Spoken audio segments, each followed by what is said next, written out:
Pansin mo pa ang pagbabago?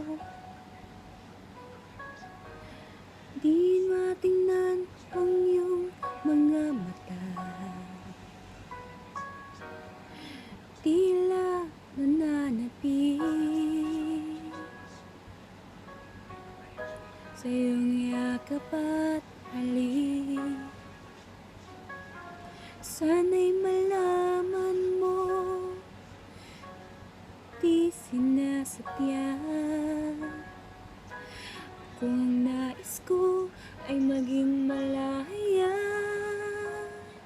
di lang ikaw, di lang ikaw ang nahihirapan. Ang damin ko rin ay naguguluhan, di lang ikaw, di lang ikaw ang nababahala. Hulong ng isip, huwag kang pakawalan. Ngunit dito ay kailangan